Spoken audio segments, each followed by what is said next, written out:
मोहन एक छोटा किसान था। उसका 5 एकड़ का जमीन था और उसी पर वो निर्भर था। उसी गांव में शंकर नाम का एक ब्याज पर पैसा देने वाला व्यापारी था। कोई चीज गिरवी रखे बगैर वो पैसे नहीं देता। ब्याज पे ब्याज, सूद पे सूद लगाकर वो लोगों को ठगता था। इतना क्रूर शंकर के पास से मोहन ने 5% ब्याज पर 1 लाख रुपया उधार लिया और अपने खेतीबाड़ी के काम पर लगाया। पर जब फसल काटने का वक्त आया, जोर की बारिश हुई और उस बेचारे का पूरा उपज खराब हो गया।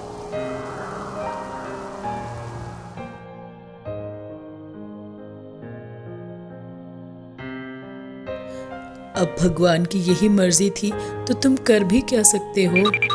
अब उस शंकर का उधार कैसे चुकाऊं?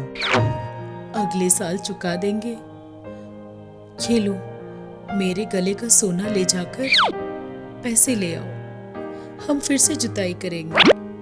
अरे तेरे बदन पे तो यही सोना बचा है, इसे भी गिरवी रखाऊं? अगर पैसे मिल जाएं तो तुम नहीं बनवाओगे क्या? ले जाओ। सोना बेचकर मोहन ने फिर से बीज और खाद वगैरह खरीद के अपना खेत सींचा। इस बार बढ़िया उपज हुआ। मोहन बड़ा खुश था। क्या बात है जी, बड़े खुश लग रहे हो। अरे इस बार जो फसल हुआ है ना, सारे दुख दूर हो जाएंगे।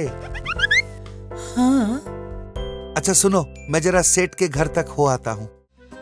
शंकर ने उसे देखकर कहा, क्यों मोहन, क्या बात है? वो जरा मेरा हिसाब देखने आया था। ओह, तुमने 1 लाख रुपए लिया था, अब ब्याज ब्याज सब मिला के 5 लाख हो गए हैं। 1 लाख का ब्याज 4 लाख, और नहीं तो क्या, ब्याज 15% जो है। मुझे ठग रहे हो सेठ जी, जब पैसा लिया था तो 5% ब्याज था। अरे वाह, पैसा लेते वक्त तो हाथ जोड़ रहे थे और अभी मुझे ठग कह रहे हो। 1 हफ्ते के अंदर मेरे सारे पैसे लौटा दो, वरना तुम्हारा खेत तुम्हारे हाथ से जाएगा।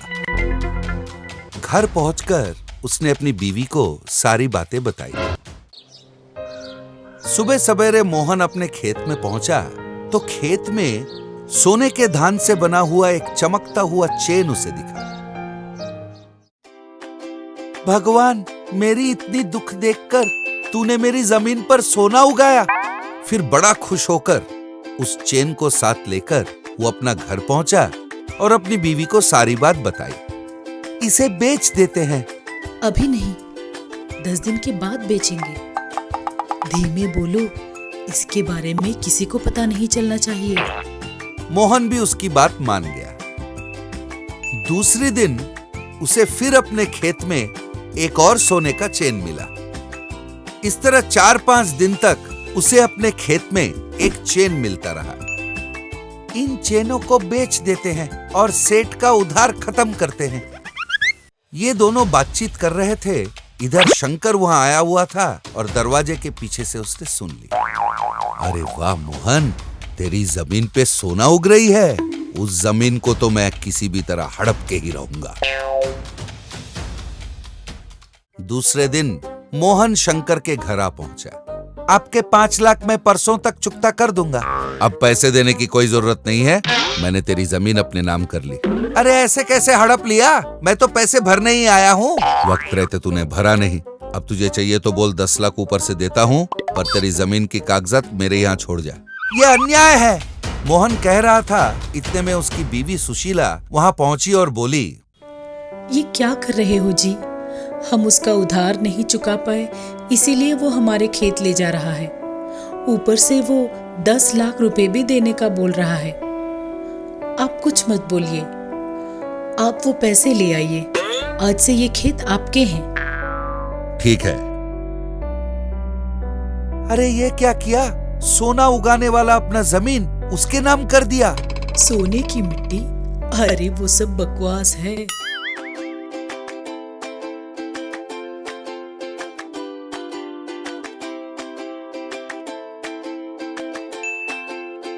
मोहन अपनी बीवी की चतुराई देखकर बड़ा खुश हुआ और सोने का लालच करने वाला शंकर को मिट्टी के अलावा वहां कुछ और मिला ही नहीं।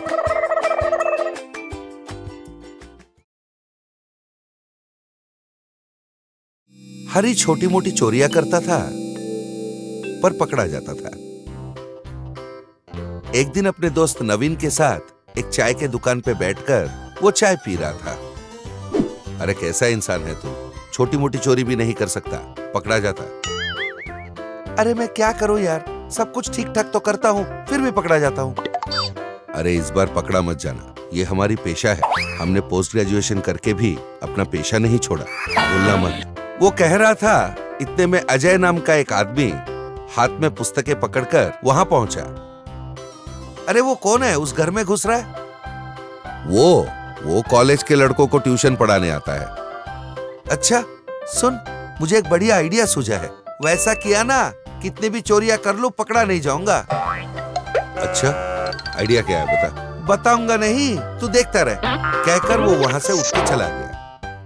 फिर अजय जिन जिन घरों में ट्यूशन पढ़ाता था वो उन सबके घर गया और अजय के बारे में बुरा भला सुना के आया। सर देखिए, अजय आधे घंटे ट्यूशन पढ़ाता है पर उसका 10,000 लेता है। सर उसका आधा मुझे दे दीजिएगा, मैं उससे ज्यादा पढ़ा के जाऊंगा। एकदम से आधा फीस में वो पढ़ाएगा कह रहा था तो सारों ने अपने बच्चों को हरी से ट्यूशन पढ़ाने लगवा दिया। ए शिवा, कल हमने कहां तक पढ़ा था? सर आपने तो क्लास आज ही शुरू किया है, कल पढ़ाया कहां था? ओह हाँ, मैंने पूछा पुराना मास्टर ने क्या सिखाया था? उन्होंने कल कुछ पढ़ाया नहीं। क्यों, क्या हुआ? क्योंकि कल संडे था ना। अच्छा बता, तू ठीक ठाक पढ़ाई करता है? सर ठीक ठाक पढ़ाई कर लेता तो आपसे ट्यूशन क्यों पढ़ता? ओहो, मुझसे जबान लड़ा रहा है, देख लूंगा मैं तुझे।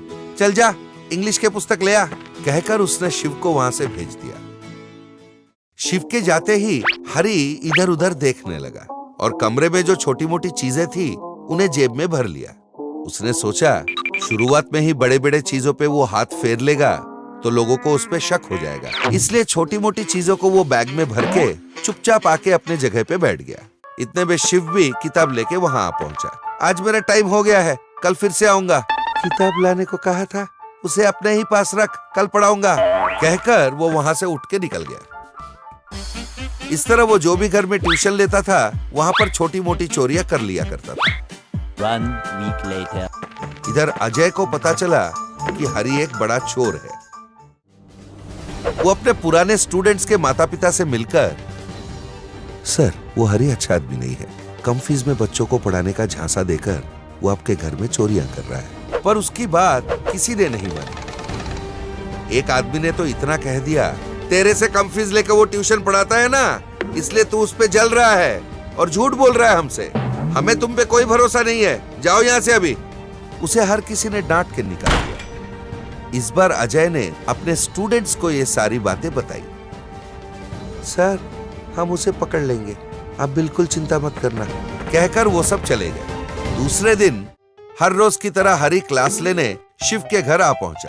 क्लास के बीच में शिव को उसने किसी काम के लिए अंदर भेज दिया। शिव के जाते ही हरी आहिस्ते से उठा और दबे पांव वो उस घर के मंदिर की तरफ जाने लगा।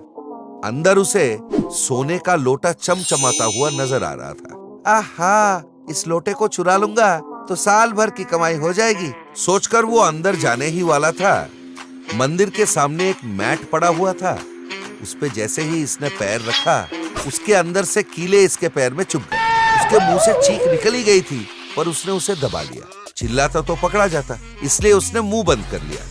फिर लंगड़ाते लंगड़ाते शोकेस में रखी हुई चीजों की तरफ वो बढ़ा। उसके पास जो चाबी था उससे उसने शोकेस का दरवाजा खोलने की कोशिश की, पर शिवा ने पहले से ही उस शोकेस में करंट लगा रखा था। जैसे ही इसने कोशिश की उसे जोर का झटका लगा। उसकी चीख सुनकर सब वहां आ पहुंचे। मैंने कहा था ना ये चोर है, पर आप लोगों ने माना नहीं। अच्छा बताइए तो, शोकेस में रखी हुई चीजों से इसका क्या संबंध है? दिखने में अच्छे लग रहे थे तो मैं देखने जा रहा था। अच्छा, देखने गए थे तो चाबी से खोल क्यों रहे थे? वो कहकर उसने सर झुका लिया। अरे सर, आपने कहा था, हमने सुना नहीं, अब समझ में आ गया। तुझ पे भरोसा करके तुझे घर में आने दिया, चोर कहीं का, हमारे ही घर में चोरी करने लगा। रुक, तुझे पुलिस में देंगे अभी। सबने मिलकर हरि को पुलिस के हवाले कर दिया। ऐसे ही ज्ञानवर्धक कहानियों के साथ हम फिर मिलेंगे।